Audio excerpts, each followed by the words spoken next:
in everyone's minds. We grew up with that war, watching it on TV and hearing about it in depth as part of our school curriculums. When I was old enough to enlist, I did. Served 4 years, from '84 to '88. No matter where I was stationed, though, on base, there was always a sense of honor and reverence about the Vietnam War and the soldiers who'd fought in it. Those were the good old days, and we were the next group, the next in line. We were all eagerly waiting for our turn to prove ourselves. At the same time, there was an uncomfortable atmosphere lurking in the shadows, a general feeling that we were now unnecessary. This is what they call peacetime service. Sure, we knew that on occasion some random U.S. battalion or division got mobilized and was sent somewhere in the world. Lebanon, Grenada, and Libya, to name a few. We knew that those soldiers might have seen some degree of combat, but an actual full-scale war was something we didn't see happening at that time.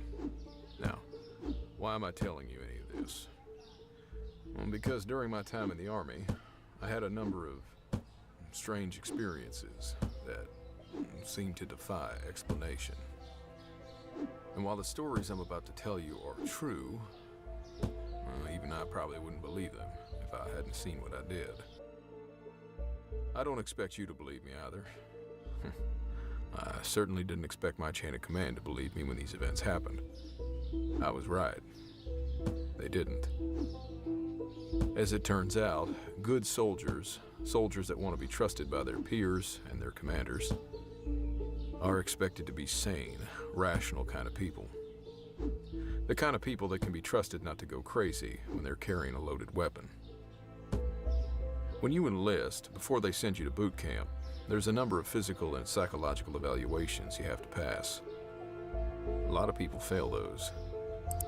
Even after you've been in for a few years, the Army isn't going to be keen on keeping you around if you suddenly start spouting off about strange things that make you look, well, mentally unstable. On top of that, during peacetime, the military always faces severe budget cuts and is therefore always looking for reasons to cull the herd, so to speak. Anything derogatory on your record, including any kind of medical or psychological issues, and your chances of keeping your job become exponentially smaller. My first experience trying to report such strange events to military authorities taught me that I was better off keeping my mouth shut if I knew what was good for me. As I eventually found out, staying silent was not only good for my career, but for my safety. I should add here that I hold no resentment towards the Army for what happened to me. I enjoyed serving my country very much, and I've always been proud of it. Still, some 30 years on, the memory of these experiences has continued to haunt me, like nothing I can explain. I'm not sure why strange things kept happening to me back then. Hell, I'm not even sure if I want to know. I have often questioned my own sanity. But who on earth asks that kind of question and isn't terrified by the answer? 3 of the 4 stories I'm going to share with you all happened between 1987 and 1988 during my time at Fort Campbell, an Army base set right on the border of Kentucky and Tennessee. Keep in mind that this area isn't exactly unaccustomed to strange happenings. A quick search on the internet will tell you that. I only wish I'd known that back in the 80s. I might have felt less crazy when they started happening to me.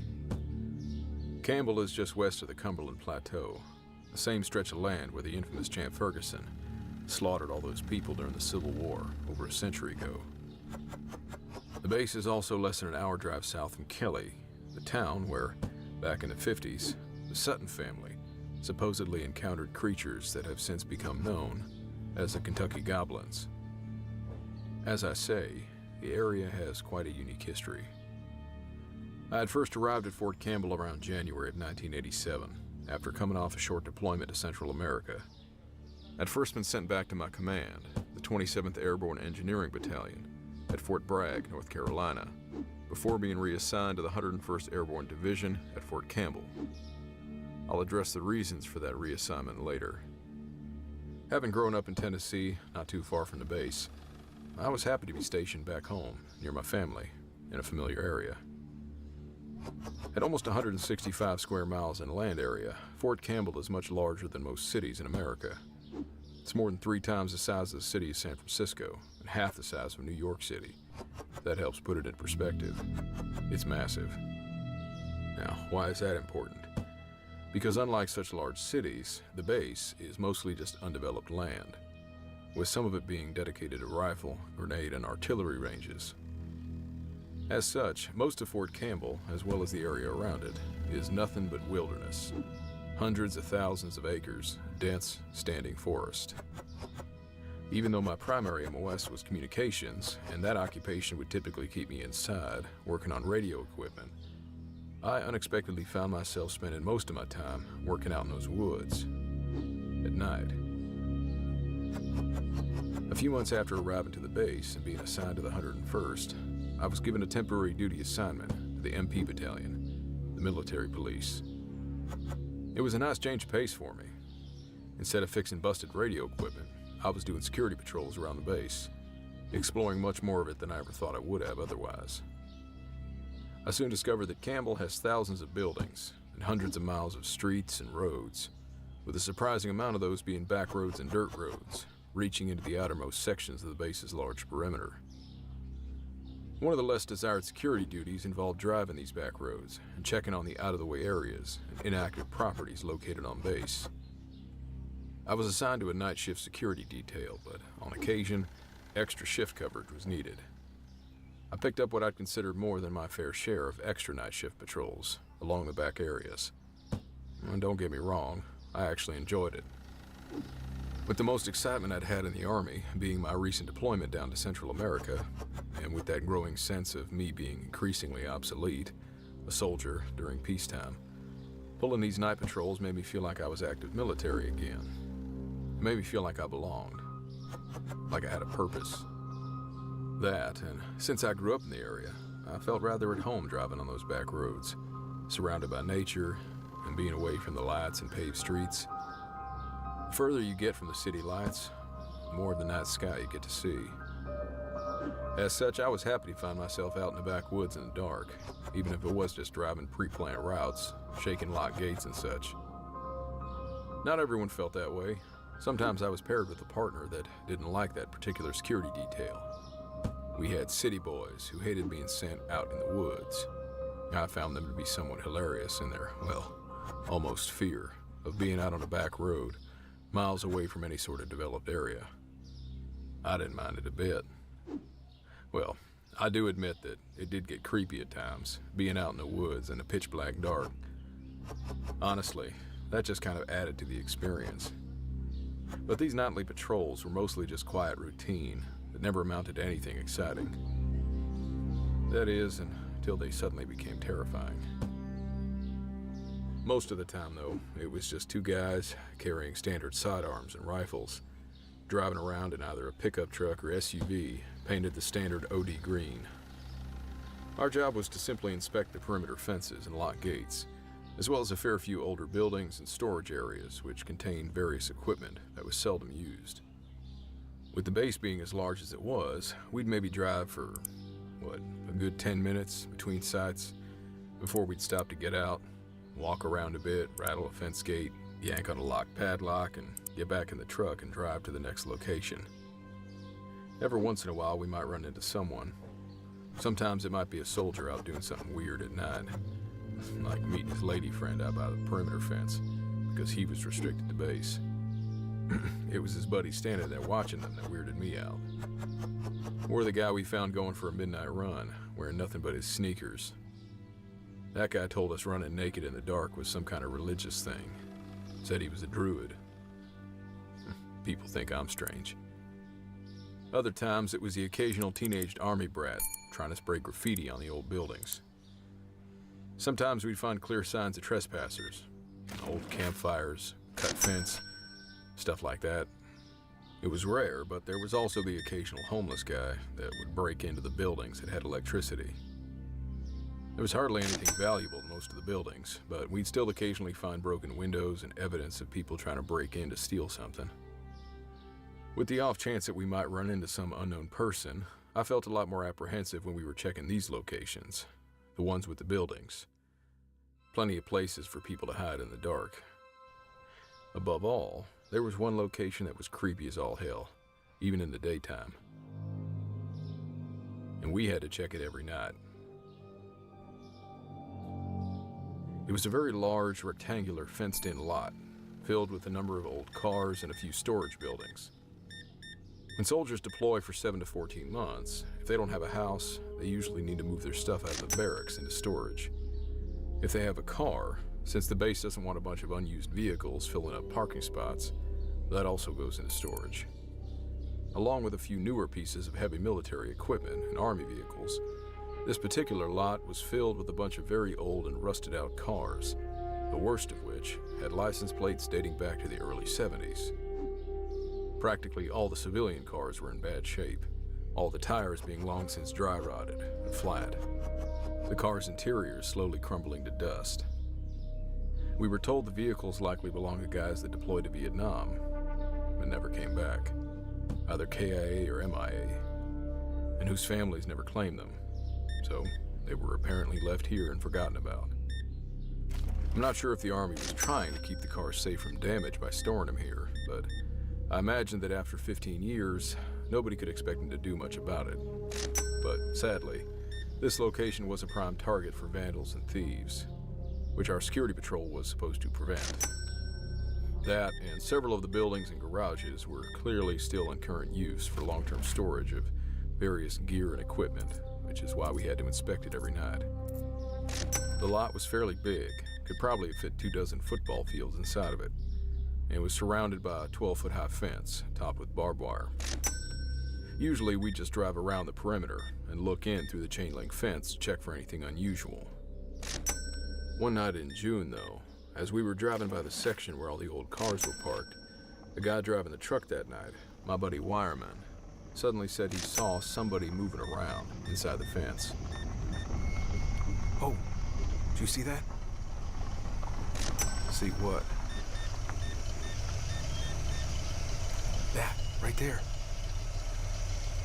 He stopped the truck and pointed out the silhouette he had seen. There probably wasn't a lot of moonlight that night, as it took me a moment to make out what he was pointing to. Before I even knew what I was looking at, it moved. I couldn't help but notice, whoever or whatever it was fast. My first thought was that it probably wasn't an animal. That, and something that big, like a bear, wouldn't have been able to get up over that tall fence, unless it found a decent-sized hole in it somewhere. Our truck had 2 spotlights mounted above the side mirrors, like police cars do. We swung those around to try and get the light on whatever it was, but it was a good distance inside the fence line, and every time we got close with the light, it would move again, or duck down behind the cars. From what little we could see, it certainly seemed agile, able to continue moving even while crouched down, and smart enough to stay out of the light. Definitely not an animal. As was our protocol, while Wireman kept his spotlight moving, I radioed in that we were investigating a possible security breach at the location. I wasn't sure what to tell him, but I figured it would be something minor, like teenagers out causing trouble or such. If not teenagers, we weren't all too excited about stumbling upon yet another would-be thief, vandal, or homeless person. That was always rather an overdrawn matter, because it would usually be some civilian that we'd have to eventually turn over to the local police. Annoying, but we still had a job to do. We drove a short distance, pulling the truck off the road when we reached the nearest gate. I got out of the truck and walked up to the gate, ready to unlock the padlock. I had my flashlight in my left hand and my key ring in my right. It took me a while to find the correct key, since there were dozens on the key ring. Probably one for every damn lock on the entire base. I must have tried half of them to get the lock open. As I did so, I kept looking up and moving my flashlight from having it shining down on the lock to pointing back through the fence towards where we'd seen the intruder. I realized I couldn't see a damn thing because the truck's headlights were pointed right at the back of my head, and the surrounding light made the darkness that much worse. Wireman had opened his door and gotten out and was standing behind it. He had his window down, using his right hand to operate the spotlight and sweeping his flashlight across the fence with his left. When I finally got the padlock open, I pulled away the chain, and began swinging the right side of the gate open. Glancing back at the truck, I saw Wireman climb back into the driver's seat as he prepared to drive the truck inside. So I started to walk through the gate ahead of him.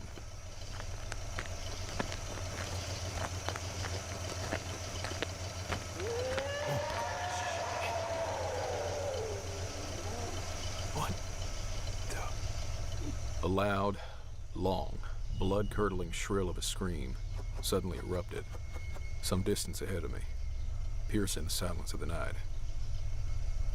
Now, I'd been raised in the country, and in all my years of hiking outdoors, sleeping in the woods on camping trips, I'd never heard a sound as terrifyingly bone-chilling as that. And it sure as hell didn't sound human. I don't know what was going through Wireman's mind, but a cold chill swept down through my body. I felt my muscles tighten as the hairs on the back of my neck stood up. I realized that I'd frozen in place in mid-step. I believe it was at that moment that my fight-or-flight instinct tried to kick in. The dark expanse before me seemed to come into extreme focus. What I'm about to say probably doesn't make sense, but I can't put it in any other words. Everything in front of me was now either solid black or it wasn't.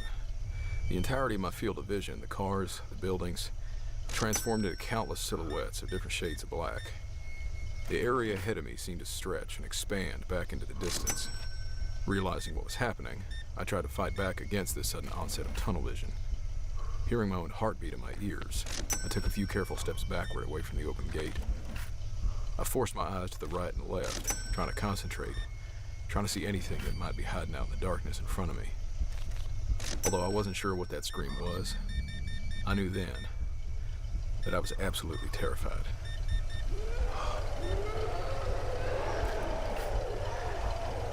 More of the ungodly screams erupted in rapid succession from other nearby locations inside the fence lot.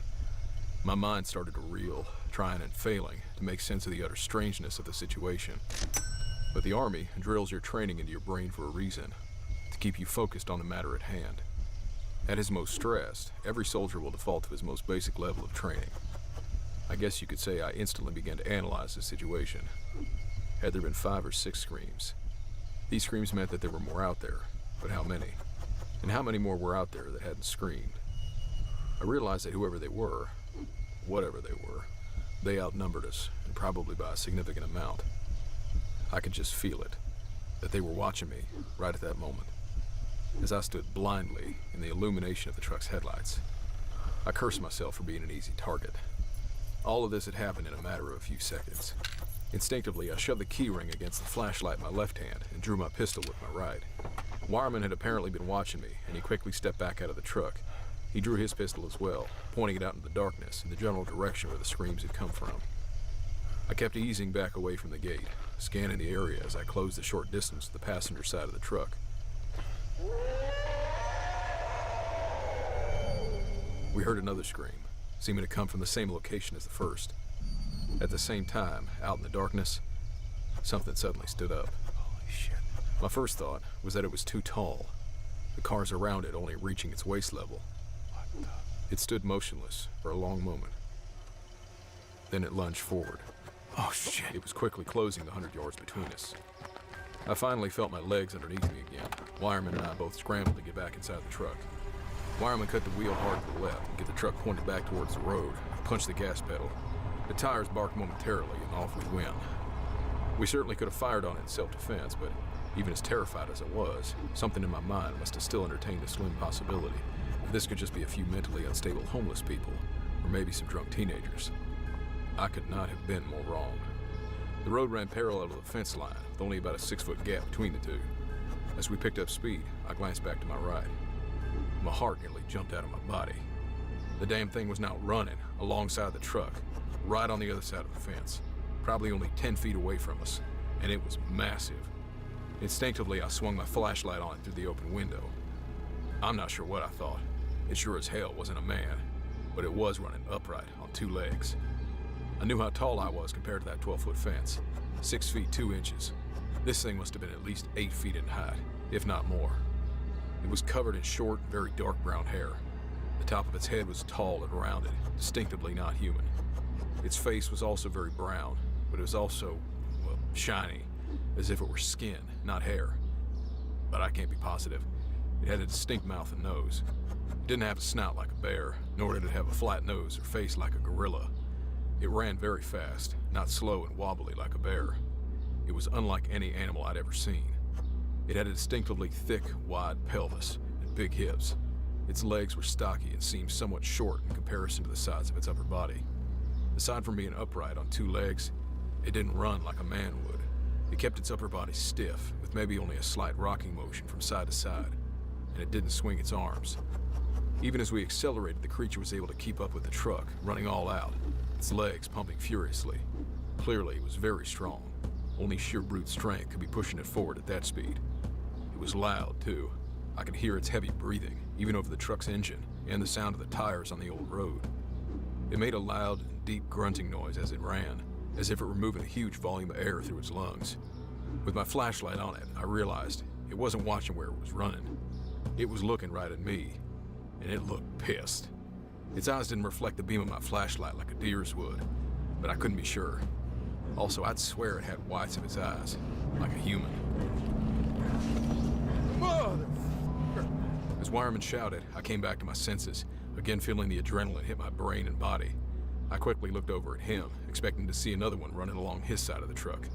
Instead, his face was frozen in shock and disbelief, like mine probably was, as he kept glancing back at the creature through my window, then back at the road.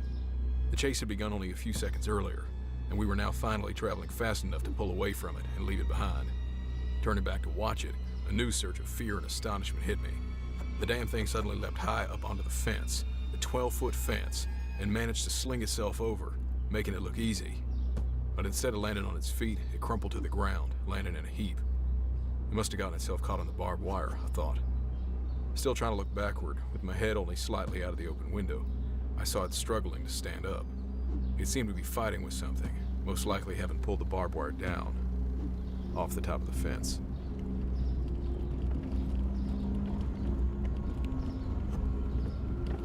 We drove on down the road for a time, neither of us saying a word.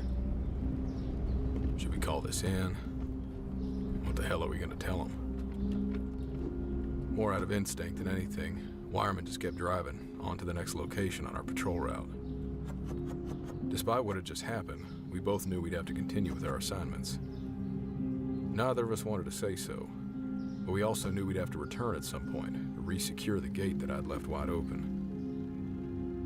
When we finally radioed in as we arrived to the next location, we were asked why we had informed them that we were finished with the previous one, and they asked us for an update on the possible intruder. I made up an excuse that the radio hadn't been working properly, said it was nothing, and that we'd have the radio checked when we returned back to the station. Much later, after the sun finally came up, we went back to secure the open gate. As if confirming that two grown men couldn't possibly have the same hallucination, we found the barbed wire that had been pulled down off the fence, exactly where the thing had jumped over it. Feeling somewhat braver in the daylight, we drove through the open gate, choosing this time to remain inside the truck with our pistols drawn, just in case. After driving around and giving the area a slow and thorough security sweep, we couldn't find any trace of whatever we'd seen earlier. Wireman drove us back outside the gate. I quickly re-secured it with the padlock and chain, and we drove back to the station. I already knew that we couldn't report anything at all about the incident. Not a word. As I say, my previous experience told me that the Army doesn't look kindly on soldiers who start seeing things that most people never have. Wireman seemed to agree with me and said he'd never mention it to anyone either. I'm not sure if he ever did, but I'm probably not the only one of us still haunted by the experience. At the station, we reported that we'd found the damaged barbed wire on the fence, but made no mention of how it got that way. Haven't had the last 30-odd years to mull it over. If I'd been alone that night, I might have been able to convince myself it didn't happen, but it did. So in my mind, there's always been the question of what it was that we actually saw. The term Bigfoot has unfortunately become something of a disreputable term over the years, depending on who you talk to. But then again, it seems like some people wouldn't even believe the truth if it was right in front of them. For the life of me, I wouldn't know what else to call it, except that, a group of Bigfoot, maybe a family of them. Wherever they were, sometimes I'd wonder if they were just passing through the area, or if that was now a part of their established territory. That question bothered me to no end. I still had to inspect that old junk lot every night. There was never another night where I felt less than terrified having to go back there. Also, if that was a Bigfoot, I've often wondered why one of them chose to confront us instead of just simply running away, like most of the stories you hear. Most reported Bigfoot encounters never seem to indicate that they are very aggressive. Then again, maybe that's why those accounts are the only ones being reported. I've spent a fair amount of time listening to other stories, the ones about people going missing in the woods while hiking or camping. It sends that familiar chill down my spine to consider what might have happened to those people, if not the obvious. That thought haunts me the most.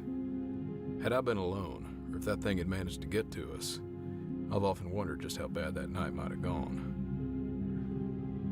I'll probably never know the answers to these and many more questions that race through my mind at night when I'm lying in bed trying to fall asleep.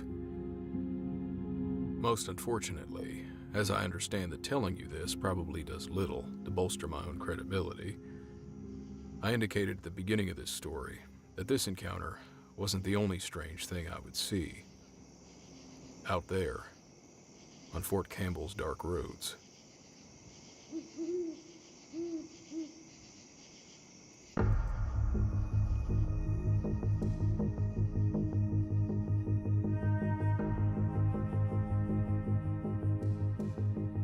What? You stuck around for the bloopers? Well, guess what? There aren't any. That's right. I did such a good job this time, I didn't make any mistakes. No pronunciation issues, no Belarus, none of that. So, but thanks for sticking around though. Wish I had something to offer you. Again, this was a true story. And I wasn't sure if I should include the little details, like the guy with the prostitute at the perimeter fence, and then the guy running naked at night. Even the guy that sent it to me put a little note in his email and said, yeah, you probably can't include this. Can't say I ever came across anything like that in my time in the Marine Corps, but I'm not surprised, I'll put it that way. But I thought those were funny. But speaking of strange things happening at fences, I guess I can tell you one short story. I spent a lot of my time in the Marines stationed. My first duty station was in Hawaii, on Oahu. And being in a reconnaissance platoon, we spent most of our time, well, I say most, but we spent a lot of time in the field, doing actual field training versus some of the other more traditional Marines. And there was a army base called Schofield Barracks on the island, and they had an adjacent training area called East Range. And I've always said that this area is just so awful. I mean, you couldn't possibly build anything. It's just straight ridge lines and mountains. It's right at the foothills. The jungle is just awful. So that's why they just gave it to the Army, and they're like, here, this is just miserable. It only ever rains at that part of the island, like all the time. It's just terrible. So anyway, being miserable out there, there was one evening, I wasn't with this group, but there was one evening where a team of guys that were out in a training op, I mean, they run it like real world ops, and they say, okay, here's your mission set, okay, here's your objective, you know, we're gonna insert you here. Sometimes they'd bring in a helicopter and actually drop you off, or sometimes they would just drive you, or you would just leave from like where your little base camp was set up, and then you just kind of march off into the jungle for several kilometers through this awful territory. Couldn't use the roads, which are literally the only parts of the whole training area that aren't just miserable jungle. So a couple of the guys brought their cell phones with them, or one of them did, which we weren't supposed to. And so they ended up getting an objective point out by the fence line, out by the perimeter, which I believe had a road running nearby it. So this dude calls a pizza place, orders a pizza, and then puts in the special instructions. Now keep in mind, this is a 6-man reconnaissance team out in the middle of the jungle I mean, it's probably still within, business hours, but orders a pizza out into the middle of the jungle. Tells the delivery driver in the special instructions to drive up to this GPS point. He probably just gave him a Google Maps point. Drive up to this point, there will be somebody that's going to run out of the tree line, hop over the fence, get the pizza, give you the money, and then they're gonna run back with the, so don't be surprised. And straight up, pizza guy pulls up to the fence, middle of the night, pitch dark, a Marine in full camouflage runs out of the jungle, hops over the fence, gives them the $20, grabs the pizza and drinks, and runs back into the jungle. So I'm curious what that delivery driver thought, or if that's just something he dealt with on a regular basis. Good times in the jungle. But yeah, thanks for watching. Thanks for sticking around. Don't forget to subscribe. I will see you at part 2.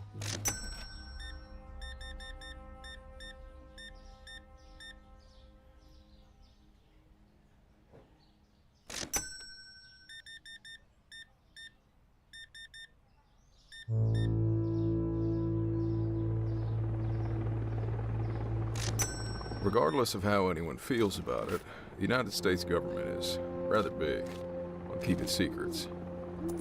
Sometimes these secrets are intended to protect the American public and its interests. In any case, there are certainly many things that the government is involved with that are never intended to be made known to the general public. As a soldier in the U.S. Army, I would come to discover that being in the military puts a man that much closer to stumbling across something that he was never supposed to. This is part 2 of the story of the night shift at Fort Campbell. The mist which hangs before you offers you a choice, to pass through or to escape. Beyond it are stories which defy explanation and fly in the face of what we know to be real. You're moving into a realm of both reality and imagination, of both fact and fiction. Many will fall prey to the obvious lies, and many more will reject the truth when they cannot accept it. You alone are left to discern what to believe as you pass through what we call the fog of war.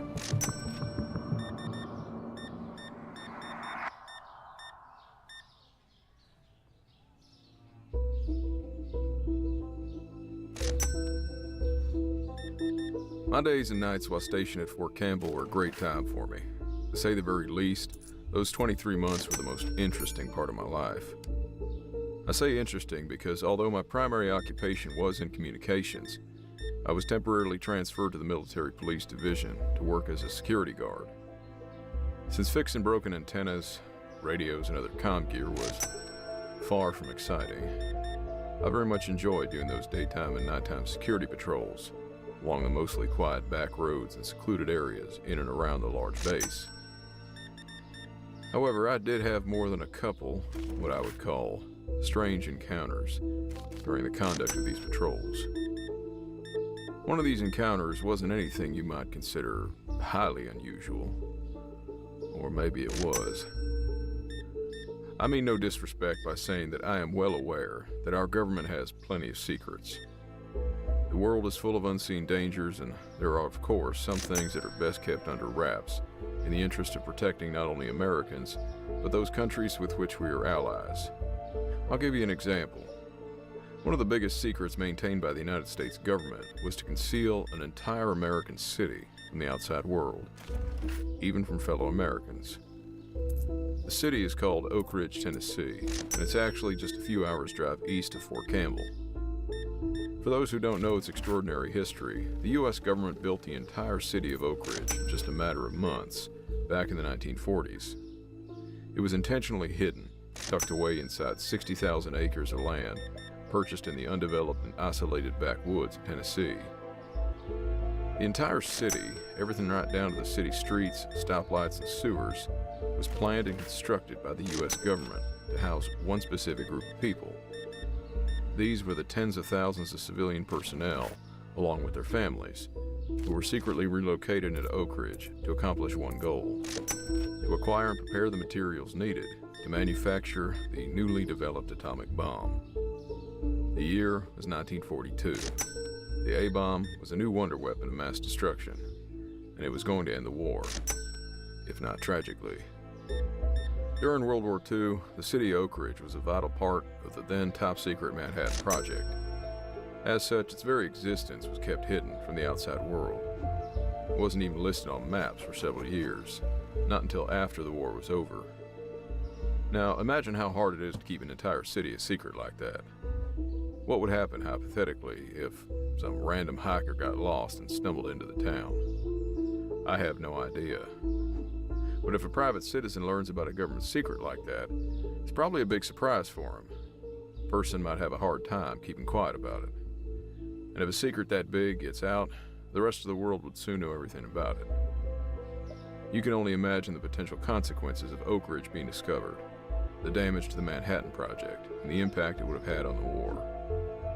So you can probably also imagine the lengths to which the US government went to keep it from being discovered. Let's just say I personally wouldn't want to be that random hiker. But unlike a civilian, if a person in the military, like myself, happens to stumble across something top secret, they at least understand it could be damaging to national security, and certainly to their own career, to talk about it. So they are more inclined not to do so. Again, I tell you this because when I was in the Army, stationed on Fort Campbell, there was a time when I thought me and my buddy, whom I'll just identify as Corporal Lack, might have stumbled across something like that. Something that we weren't supposed to have seen. Now, something you should know about Lack. Overall, he was a good soldier, professional, easygoing, and he had a good sense of humor when it was appropriate. You pretty much couldn't help but like him. But Lack also had a habit of being a little too serious at times, and one night in February of 1988, it put both of us in a very bad position. Nearly got both of us killed, in fact.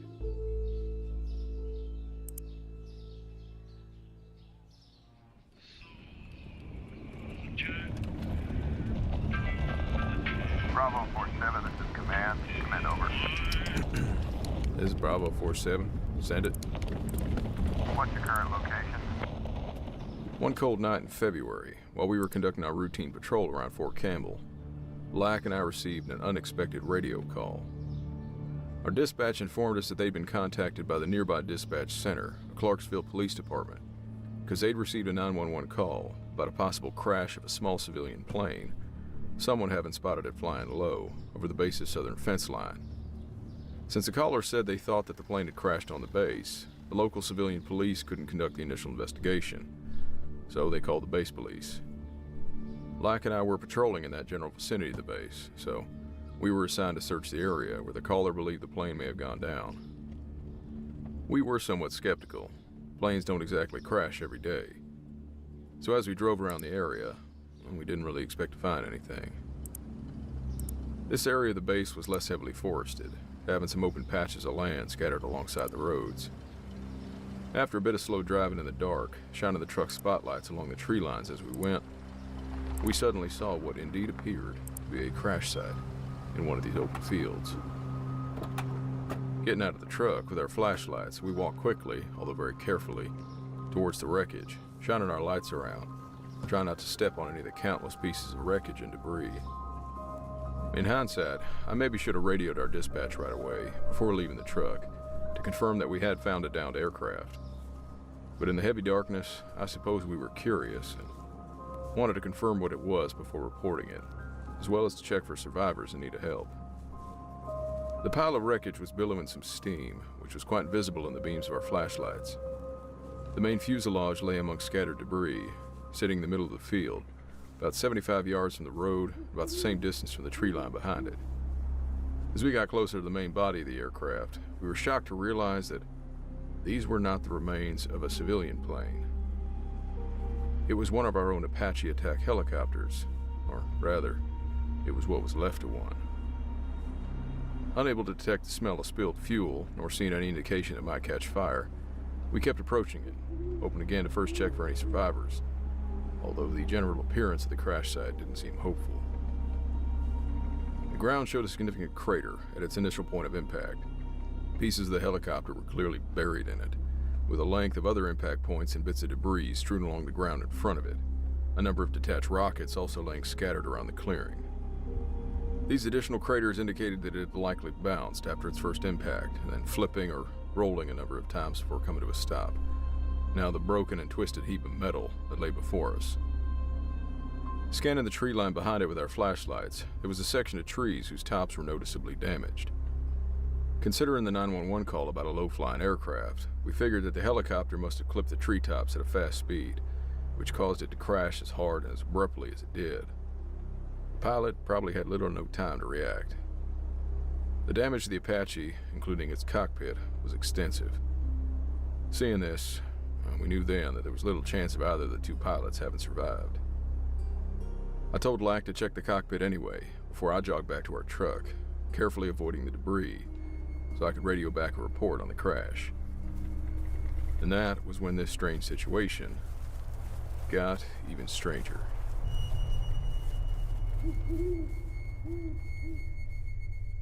Wartime Stories will continue right after this. And now, back to the story.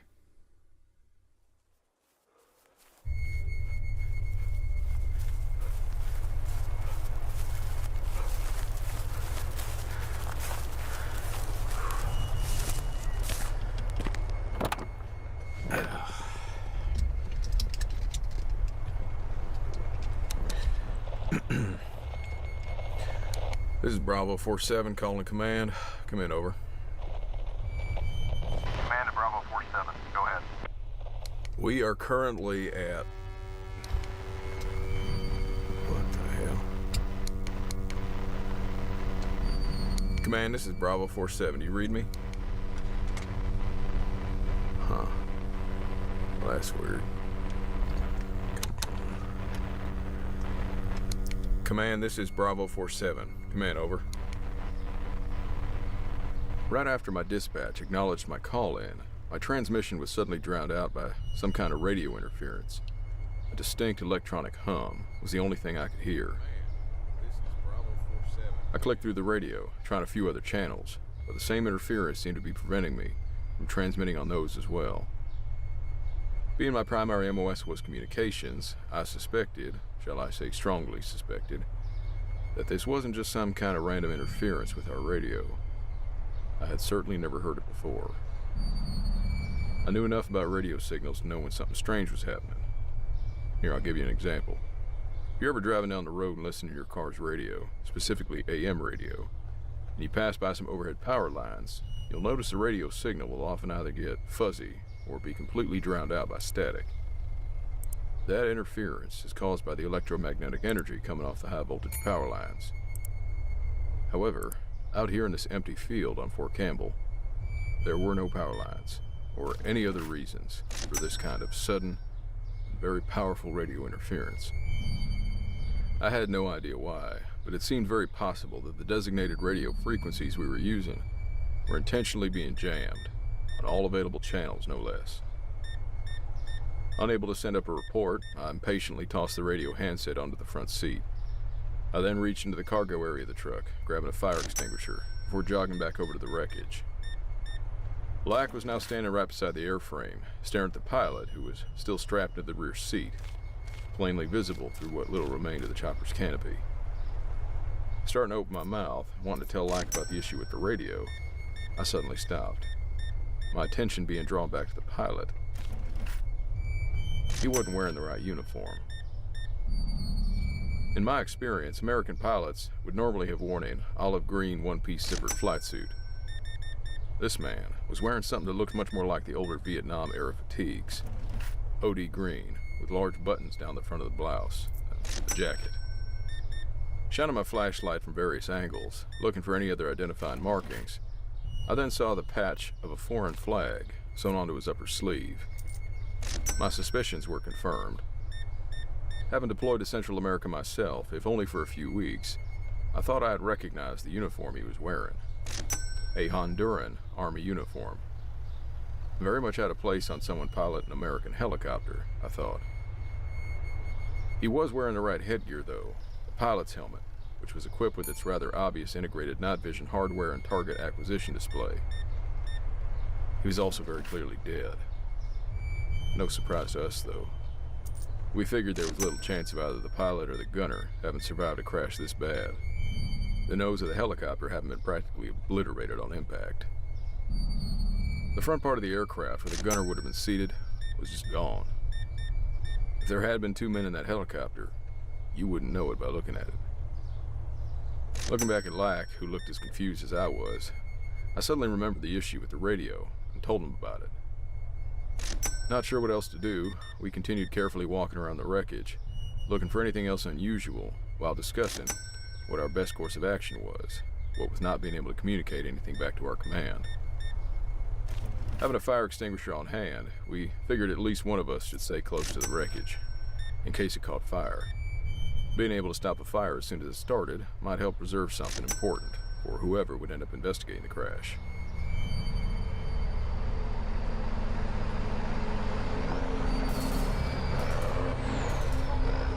Suddenly, we heard the sound of vehicles approaching, soon followed by headlights on the nearby road. Now, things got even stranger. 2 Humvees and an M35 troop transport truck sped up to the clearing, stopping abruptly. A dozen or so soldiers wearing black uniforms, very unusual, quickly filed out of the back of the deuce. They swiftly approached the wreckage, scanning the area, the 2 of us included, their M16s out and ready. Very odd behavior for investigating a crash site like this, I thought. Especially as they kept pointing loaded rifles at what were clearly 2 fellow soldiers. None of them wore any divisional insignia, nor had any name tags on their uniforms. They wore only a subdued patch of the American flag on their sleeve. One of them did have sergeant's bars on his collar, and another had a corporal's, but the others had no rank identifiers whatsoever. A colonel, a lieutenant colonel, and 2 majors then got out of the Humvees, identifiable by the rank they wore on their collars, but none of them had any divisional insignia or name tags either. As they approached us, still standing next to the wreckage, 4 soldiers from the larger group walked over and joined them. The colonel suddenly pointed at us and shouted, "You will leave now." Remember when I said Lack had a bad habit of taking his job too seriously? Well, this is one of those times.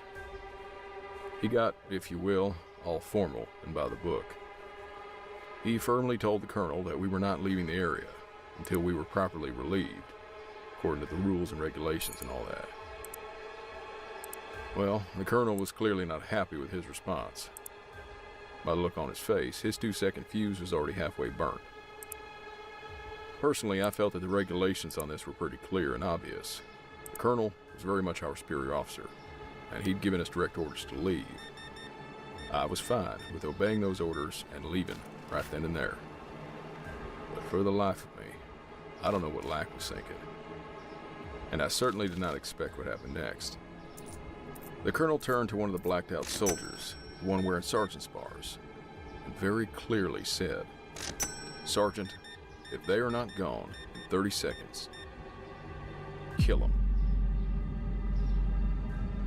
He then turned back to face Lack as he continued his instructions to the sergeant. "And dispose of their bodies along with that." He was pointing at the wrecked Apache. Sergeant No Name then stepped forward and brought his M16 up to shoulder, pointing it directly at Lack's chest. Now, I'm not a very good poker player, but I sure as hell know when I need to fold my hand and walk away from the table. I quickly turned and walked back towards our truck. I didn't say a word. I got into the driver's seat, started the engine, held my foot down on the brake, and put it in gear. I kept staring straight ahead at the road, praying that Lack would wise up and get in the damn truck. Thankfully, he was climbing into the passenger seat about 3 seconds later, having evidently changed his mindset. Keeping my eyes straight ahead, I immediately drove us the hell out of there.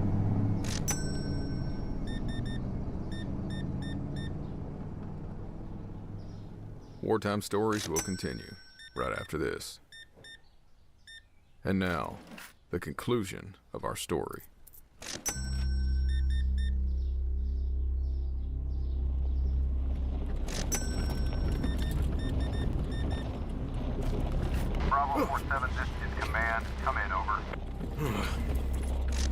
After a time, having forgotten all about the radio, it suddenly barked back to life, startling me. I hadn't even realized that the electronic hum had stopped. Dispatch was calling us, asking if we were okay. As calmly as I could, I replied that we were fine. They asked what I had attempted to say in my initial radio transmission before the strange interference had started up. With some hesitation, I replied that we hadn't found anything yet, and that we planned on continuing our search of the area. Several hours later, when we got back to the station at the end of our shift commander pulled us into his office. In what I thought was something of a tentative manner, he asked us if we had ended up finding anything during our search of the woods. As I have previously indicated, this wasn't my first rodeo. I've been down this road before, and I knew full well that silence is golden. Clearing my throat, looking first at Lack, then back at the shift commander, I quietly said that, no sir, we hadn't seen anything out there. Nothing unusual to report. Lack seemed like he was about to say something, but then he simply nodded, said the same thing. Nothing unusual. We all just stood silently in his office for a moment. The commander seemed rather pleased by our replies. I could swear by the look of relief on his face, he knew more than what he was either willing or able to tell us. He then dismissed us, and I was very relieved to be dismissed. I left the station, and Black did too. I don't even think I stopped anywhere to get anything to eat on my way home. I simply drove back to my tiny base apartment and sat in the dark in my tiny living room. The night's events raced through my mind. I wondered why things like this had to happen to me. I couldn't come up with an answer, so finally, I went to bed.